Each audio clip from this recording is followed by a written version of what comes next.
जय शिवराय मित्रांनो, मागे तुम्हाला व्हिडिओमध्ये सांगितलं होतं की 8-9च्या पिरियडमध्ये वातावरण ढगाळ होणार आहे। यामध्ये पावसाची शक्यता फारशी मोठी नाही, पण आज 8 एप्रिलला दुपारीच ढग जमा होऊ लागतील आणि ह्या ढगांमधनं मोठ्या आकाराच्या ढगांची संख्या देखील वाढणार आहे। मराठवाडा विदर्भातल्या सर्व जिल्ह्यांमध्ये दुपारनंतर आभाळ यायला सुरुवात होईल आणि ह्या आभाळामधनं पावसाची शक्यता मात्र नाहीये। काही असे मोजके भाग आहे तिथे धारा वगैरे उतरू शकतात। एखाद दोन गावखेड्यामध्ये सर्वांना धाक नाहीये।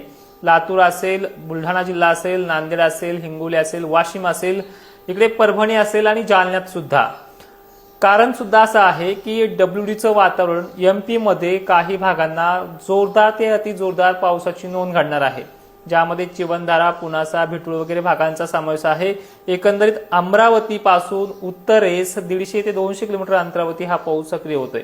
त्यामुळे या भागामध्ये महाराष्ट्रात मोठे सटकारे किंवा धाक नाहीये, पण वातावरण मात्र एवढं ढगाळ होणार आहे की काही ठिकाणी शेतकऱ्यांना धाकधूक वाढेल। त्या फोनमुळे, त्या वातावरणामुळे तुमचे कॉल सारखे येत आहेत, त्यामुळे हा व्हिडिओ बनवतोय। एवढी मोठी काही चिंता नाहीये, पण ज्यांना त्यांचा लाखोंचा माल उघड्यावरती पडलेला वाटत असेल त्यांनी आज तो झाकून ठेवला तरी चालतोय। विशेष म्हणजे मराठवाडा आणि विदर्भ दुपारी 2 वाजतापासून ढगांचं आगमन सुरुवात करेल।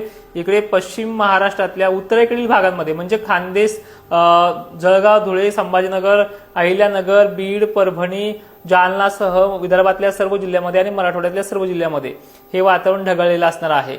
तर आता या व्यतिरिक्त जास्त काही सांगायचं झालं तर हे वातावरण संध्याकाळच्या क्लिअर होऊन जाईल, डायरेक्ट चांदण्या उघड्या पडतील, त्यामुळे टेन्शन घ्यायचं काम नाही। सकाळच्याला गारवा आहे, दवबिंदू पडतायत, त्यानंतर रात्री गारवा पण जाणवतोय, दिवसभर वारे पण असतात, त्यामुळे पावसाचं डेव्हलपमेंट फारसं मोठं नाही। पण फक्त एवढं सांगण्याचं तात्पर्य एवढे की मराठवाड्यात आणि विदर्भामध्ये आभाळ मात्र खूप येईल। 4-2 तुड्याचा विषय आहे, मोठा विषय नाहीये। तर आता पुढची गोष्ट अशी आहे, स्कायमेटने एक अंदाज दिलाय की गेल्या वर्षीच्या तुलनेमध्ये 5% पाऊस कमी आहे। आपण रिपोर्टमध्ये 13% कमी सांगितलं आणि सगळेजण सांगतात की नॉर्मल पाऊस वर्कआउट करणार आहे, नॉर्मल पाऊस पडणार आहे। मग कोरड्या दुष्काळाच्या गप्पा कोणी मारल्या होत्या?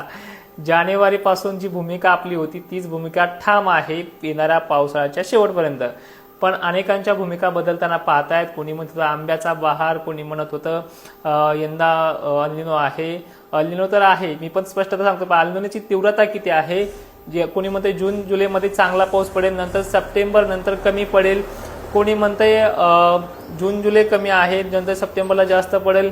तर या व्यतिरिक्त सगळ्यांना सांगू इच्छितो की मान्सूनचा अजूनही 100% 100% अंदाज कुणालाच लागत नाहीये। तुम्हाला एक प्रामुख्याने सांगतो की दरवर्षीप्रमाणे आपला एकही रिपोर्ट जवळपास 4 वर्ष आले रिपोर्ट काढतोय, एकही रिपोर्ट फेल गेलेला नाहीये। मान्सून परतीचा प्रवास सुद्धा तुमच्या विहीर भरण्यापुरता, हिवाळा भरण्यापुरता आहे। सगळ्यांची खळेदळे होतील, सगळ्यांच्या घरात शेतमाल येईल वगैरे वगैरे गोष्टी आहे। पण दुष्काळ नावाची गोष्ट वारंवार करणाऱ्याला ह्या वर्षी चपराक मात्र नक्की मिळेल। जूनचा कालावधी असेल, जुलैचा कालावधी असेल, या कालखंडामध्ये आमचा शेतकरी 50-60 वर्षापासून, कोणी 20 वर्षापासून, 25 वर्षापासून शेती करतोय, पण त्यांना माहिती जून जुलै म्हणजे निव्वळ वाऱ्याचा महिना आहे। पहिल्या 2 आठवड्यात पाऊस झाला तर ठीक आहे, नाहीतर 15-16 जून पासून आभाळ येते, थंड वातावरण सुरू होते, पाऊस बारीक सारीक पडते, पेरण्या होत नाही लवकर, काही मागे पुढे होतात, पण पेरणी होते। जुलैच्या शेवटच्या पहिल्या आठवड्यापर्यंत तरी पेरणी होते। तर सेम कंडिशन ह्या वर्षी आहे, त्यामुळे घाबरले जाऊ नका। 93% गेल्या वर्षी आपल्या प्रयोगशाळेने काढले होते, ह्या वर्षी फक्त 10-12% कमी निघलेत आणि 2024 इतका यंदाचा पावसाळा आहे। अल्निनो किंवा लानिनो ह्याची प्रभावी क्षमता आपल्या भारतावरती अशी पडते, पाऊस कमकुवत होतो, पण जो काही लॉंग टर्म असतं गोष्टी, म्हणजे उदाहरणार्थ दिवाळीच्या आतमध्ये आवरून घेणं, यावर्षी दिवाळीच्या पुढे सुद्धा गेला, हे लानिनाचं कर्तृत्व आहे। लानिना जितक्या लवकर ऍक्टिव्ह होईल तितक्या उशिरा तो जातो, त्या पद्धतीचा ते कंडिशन्स असतात, ते तुम्हाला मागे पण व्हिडिओमध्ये मी सांगत गेलेलो आहे। पण ह्या वर्षी काय होणार आहे, दिवाळीच्या अगोदर वातावरण हे आटोपतं घेईल, ठीक आहे, पण त्याच्याही अगोदर ढगफुटीसारखे संकेत, पावसाचा जोरदार प्रमाण हे देखील राहणार आहे। फक्त वितरण जे आहे पावसाचं एक समान राहील, म्हणजे सगळीकडेच मुसळधार पडेल असं काही नाही। काहीला 4 दिवस उशिरा पडेल, एखाद्याला 1-2 आठवडा उशिरा पडेल, एखाद्याच्या विहिरीला लवकरच पाणी येऊन जाईल, एखाद्याला 1 महिना पण पाणी यायला लागेल, काहींना ऑगस्टमध्ये वळणं भरतील, काहींचे सप्टेंबरमध्ये वळणं भरतील, असा याचा पूर्णपणे शेड्यूल आहे।